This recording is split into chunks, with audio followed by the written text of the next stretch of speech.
ನಮಸ್ಕಾರ ಎಲ್ರಿಗೂ. ಸಿನಿಮಾ ಇವತ್ತು ರಿಲೀಸ್ ಆಗಿದೆ. ನಿನ್ನೆ ಪ್ರೀಮಿಯರ್ ಶೋ ಇತ್ತು. ನಿನ್ನೆನೂ ರೆಸ್ಪಾನ್ಸ್ ತುಂಬಾ ಚೆನ್ನಾಗಿ ಬಂತು. ನಾನು ನಿನ್ನೆ ರೆಸ್ಪಾನ್ಸ್ಗಿನ್ನ ಇವತ್ತು ರೆಸ್ಪಾನ್ಸ್ಗೆ ವೆಯ್ಟ್ ಮಾಡಬೇಕು. ಇವತ್ತು ಹೇಗೆ ಹೇಳ್ತಾರೆ ಜನರ ರೆಸ್ಪಾನ್ಸ್ ಹೇಗಿರುತ್ತೆ ಅನ್ನೋದಕ್ಕೋಸ್ಕರ ವೆಯ್ಟ್ ಮಾಡ್ತಾ ಇದ್ದೆ. ಬಟ್ ಅದ್ರ ಜೊತೆಗೆ ನಿನ್ನೆ ನನಗೆ ಉಪ್ಪಿ ಸರ್ ಬಂದು ಕೊಟ್ಟಿದ್ದ ರೆಸ್ಪಾನ್ಸ್ ಇಂದ ಅಲ್ಲೇ ತುಂಬಾ ಒಂದು ಕಾನ್ಫಿಡೆನ್ಸ್, ಒಂದು ಹೋಪ್ ಬಂದ್ಬಿಟ್ಟಿದೆ ಅಂಡ್ ಒಂದು ಸ್ಯಾಟಿಸ್ಫ್ಯಾಕ್ಷನ್ ಸಿಕ್ಕಿದೆ ಅಲ್ಲಿ. ಬಟ್ ಅದಾದ್ಮೇಲೆ ಇವತ್ತು ಇಲ್ಲಿ ಬಂದು ನೋಡಿದಾಗ ಇಲ್ಲೂ ಎಲ್ಲ ಜನರ ರೆಸ್ಪಾನ್ಸ್ ಎಲ್ಲ ನೋಡಿ ತುಂಬಾ ಖುಷಿ ಆಗ್ತಿದೆ. ಎಲ್ಲಾ ಕಡೆನೂ ತುಂಬಾ ಪಾಸಿಟಿವ್ ರೆಸ್ಪಾನ್ಸ್ ಇದೆ. ಐಮ್ ಶ್ಯೂರ್ ಎಲ್ಲರೂ ನಿಮ್ಗೆ ಇದನ್ನೇ ಹೇಳ್ತಾರೆ ಎಲ್ಲಾ ಸಿನಿಮಾಲು. ಸೊ ನನ್ ಮಾತು ನಂಬೇಡಿ, ನಿಮಗ್ ಗೊತ್ತಿರೋರಿಗೆ ಕಾಲ್ ಮಾಡಿ ಕೇಳ್ಕೊಳ್ಳಿ. ನೀವು ನಂಬುವಂತ ರಿವ್ಯೂವರ್ನ ಯಾರನ್ನ ಫಾಲೋ ಮಾಡ್ತೀರಾ ಅದನ್ನ ಚೆಕ್ ಮಾಡಿ. ಅಲ್ಲಿ ನಿಮ್ಗೆ ಸ್ಯಾಟಿಸ್ಫೈಯಿಂಗ್ ಆಗುವಂತ ರಿವ್ಯೂ ಸಿಕ್ತು ಅಂದ್ರೆ ದಯವಿಟ್ಟು ಬಂದು ಇಮಿಡಿಯೇಟ್ ಸಿನಿಮಾ ನೋಡಿ ಅಂತ ಕೇಳ್ಕೊಂತೀನಿ. Thank you sir. I am ಗಾಡ್ಗೆ ಇವಾಗ ಗಾಡ್ ಇಸ್ ಗ್ರೇಟ್ ಅಂತ ಜನ ಹೇಳ್ತೀವಿ ನಾವು ಕೇಳ್ದಂಗೆ. ಈ ಥಾಟ್ ಬಂತಲ್ಲ ಸರ್, ಯಾಕೆ ಈ ಥಾಟ್ ಎಕ್ಸ್ಪೀರಿಯನ್ಸ್ ಹೇಗೆ? ಐ ಎಮ್ ಗಾಡ್ ಅಂದಿದ್ದು ನಿಮ್ಗೆ ಎಕ್ಸ್ಪೀರಿಯನ್ಸ್. ನಾನು ಗಂಗರ್ ಕೊಲೆ ಮಾಡಿದೀನಿ ಅಂತ ಇದೀರಾ ನೀವು ನನಗೆ? ಇಲ್ಲ, ಐ ಎಮ್ ಗಾಡ್ ಅನ್ನೋ ಲವ್ ಎಲ್ರಿಗೂ ಆಗಿರುತ್ತೆ. ಇಲ್ಲಿರೋರು ಯಾರು ಒಬ್ರು ಆಗಿಲ್ಲ, ಫೇಲ್ ಆಗಿಲ್ಲ ಅಂತ ಹೇಳ್ಬಿಡ್ಲಿ, ಎಲ್ರಿಗೂ ಆಗಿರುತ್ತೆ ಲವ್ ತುಂಬಾ ಒಂದ್ ಸೈಡ್ ಅವ್ರು ಆಗಿರುತ್ತೆ ಕಡ್ರ. ಇಲ್ಲ, ಅದು ಒಂದ್ ಸೈಡ್ ಅವ್ರು ಆಗಿರುತ್ತೆ. ಆ ಎಮೋಷನ್ ಇಲ್ಲ. ಲವ್ ಸಿನಿಮಾ ಏನಕ್ಕೆ ನಿಮ್ಗೊಂದು ರೊಮ್ಯಾಂಟಿಕ್ ಸಿನಿಮಾ ಆ ಲೆವೆಲ್ ವೈಟ್ ಆಗುತ್ತೆ ಅಂದ್ರೆ ಅದು ಎಲ್ರು ಎಕ್ಸ್ಪೀರಿಯನ್ಸ್ ಮಾಡಿರುವಂತ ಒಂದು ಎಮೋಷನ್. ಅದಕ್ಕೋಸ್ಕರ ಆಮೇಲೆ ಈ ಸೀರಿಯಲ್ ಇನ್ನೊಂದು ಆಂಗಲ್ ಏನಿದೆ, ಥ್ರಿಲ್ಲರ್, ಅದೊಂದು ಕ್ಯೂರಿಯಾಸಿಟಿ ಬಿಲ್ಡ್ ಮಾಡಕ್ಕೋಸ್ಕರ ಹಾಕೊಂಡಿರೋದು. ಅಂಡ್ ಆ ಟೈಟಲ್ ಬಂದಿದ್ದು ನೀವು ಕೇಳ್ದಂಗೆ ತುಂಬಾ ಆಪ್ಷನ್ಸ್ ಬಂತು. ಒಂದಷ್ಟು ಇದಿಡ್ಬೋದಾ ದೇವ ಅನ್ನೋ ಹೀರೋ ಹೆಸರಿಡ್ಬೋದಾ ಅಂತ. ಬಟ್ ಈ ಟೈಟ್ಲು ಮೇನ್ ಆಗಿ ಉಪ್ಪಿ ಸರ್ ಕನೆಕ್ಟ್ ಆಗುವಾಗ ಆಗುತ್ತೆ. ಅಂಡ್ ನನಗೆ ಎಮೋಷನಲಿ ಅದೊಂದು ಸ್ವಲ್ಪ ಉಪ್ಪಿ ಸರ್ ಜೊತೆ ಜಾಸ್ತಿ ಕನೆಕ್ಟ್ ಇರೋದ್ರಿಂದ ಆ ಟೈಟ್ಲ್ ನ ಇಟ್ಟಿದ್ದೀನಿ.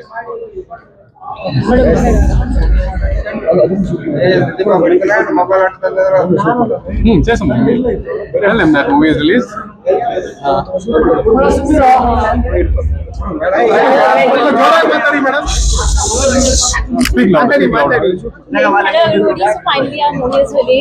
So please go and watch our movie, and we are glad that Uppy sir liked our film, and we wish you guys will like it. So that's it. Thank you.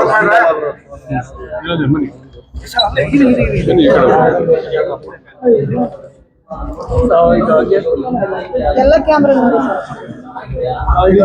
Ravi sir ಹೇಳ್ತಾರೆ positive reviews ಬರ್ತಿದೆ cinema. ಈಗ ಹೇಳಿದಾಗ ಅವರೆಲ್ಲರಿಗೂ love failure ಆಗಿರುತ್ತೆ. So ಅದೆಲ್ಲರಿಗೂ ಇದ್ದೇ ಇರುತ್ತೆ. ಆ ಭಾವನೆಗಳನ್ನ ಅಷ್ಟು ಸ್ಕ್ರೀನ್ ಮೇಲೆ ಪ್ಲೇ ಮಾಡಕ್ ಮಾತ್ರ ಸಾಧ್ಯ. ಅದು ನಾವು ನಿಜ ಜೀವನದಲ್ಲಿ ಮಾಡೋದಕ್ಕಾಗಲ್ಲ, ಅದು ಟ್ರೈ ಮಾಡ್ಕೊಳುತ್ತೆ. ಸೊ ಆ ಭಾವನೆಗಳನ್ನ ನಾವು ಸ್ಕ್ರೀನ್ ಮುಖಾಂತರ ರವಿ ಸರ್ ಹೇಳೋದಕ್ಕೆ ಟ್ರೈ ಮಾಡಿದರೆ ತುಂಬಾ ಚೆನ್ನಾಗಿ ಎಲ್ಲ ಒಂದು ಬಾಯ್ಸ್ಗಾಗಲಿ ತುಂಬ ಲವ್ ಫೇಲ್ಯೂರ್ ಅನ್ನೋ ತುಂಬಾ ಎಲ್ಲರಿಗೂ ಇದ್ದೇ ಇರುತ್ತೆ. ಅದು ಬೇರೆ ರೀತಿಯಲ್ಲಿ ಕ್ರೈಮ್ ಥ್ರಿಲ್ಲರ್ ಆಗಿ ತಗೊಂಡು ತುಂಬಾ ಚೆನ್ನಾಗಿ ಹೇಳಿದ್ದಾರೆ. ಎಲ್ಲ ಕಡೆ ತುಂಬಾ ಪಾಸಿಟಿವ್ ಬರ್ತಿದೆ. ಎಲ್ಲರೂ ಥಿಯೇಟರ್ಗೆ ಬಂದು ಸಿನಿಮಾ ನೋಡಿದ್ರೆ ನಮ್ಮಲ್ಲೂ ವಿಭಿನ್ನ ಕತೆ, ವಿಭಿನ್ನ ಮೇಕಿಂಗ್ ಅನ್ನೋದು ತುಂಬಾ ಚೆನ್ನಾಗಿ ನಮ್ಮಲ್ಲೂ ಇದ್ದಾರೆ. ನಮ್ಮಲ್ಲೂ ಒಂದಷ್ಟು ಪ್ರಯತ್ನಗಳು ನಡೆಯುತ್ತೆ ಅನ್ನೋದಕ್ಕೆ ಒಂದು ತುಂಬಾ ಒಳ್ಳೆ ಉದಾಹರಣೆ ಇದು. ಎಲ್ಲರೂ ದಯವಿಟ್ಟು ಥಿಯೇಟರ್ಗೆ ಬಂದು ಸಿನಿಮಾ ನೋಡಿ. ಎಲ್ಲರಿಗೂ ತುಂಬಾ ಒಳ್ಳೆ ಎಂಟರ್ಟೈನ್ಮೆಂಟ್ ಸಿಗುತ್ತೆ. ಒಳ್ಳೆ ಪ್ರಯತ್ನ ಇದು. ಐ ಆಮ್ ಗಾಡ್ ಅನ್ನೋದು ತುಂಬಾ ಒಳ್ಳೆ ಪ್ರಯತ್ನ. ಐ ಆಮ್ ಗಾಡ್ ಅನ್ನೋದು ಏನಕ್ಕೆ ಅನ್ನೋದಕ್ಕೆ ಅವ್ರು ಯಾರೋ ಕೇಳಿದ್ರು ಸ್ನೇಹಿತರು. ಅದಕ್ಕೆ ಉತ್ತರ ನಮ್ಗೆ ತುಂಬಾ ಚೆನ್ನಾಗಿ ಸೆಕೆಂಡ್ ಹಾಫ್ ಅಲ್ಲಿ ಸಿಗುತ್ತೆ. ಅದೊಂದು ಉತ್ತರ ಅಲ್ಲೇ ಸಿಗುತ್ತೆ. ಒಳ್ಳೆ ಎಂಟರ್ಟೈನ್ಮೆಂಟ್. ಎಲ್ಲರೂ ನೋಡಿ, ದಯವಿಟ್ಟು ಸಪೋರ್ಟ್ ಮಾಡಿ. ಒಂದು ಒಳ್ಳೆ ಪ್ರಯತ್ನಕ್ಕೆ ಬೆಂತಟ್ಟಿದ್ರೆ ಇನ್ನೂ ಒಂದಷ್ಟು ಒಳ್ಳೆ ಸಿನಿಮಾಗಳನ್ನ ಮಾಡೋದಕ್ಕೆ ನಮ್ಗೆ ಒಂದಷ್ಟು ಶಕ್ತಿ ತಂದಂಗೆ ಆಗುತ್ತೆ. Thank you. ಎಲ್ಲರಿಗೂ ಒಳ್ಳೇದಾಗಲಿ. Thank you.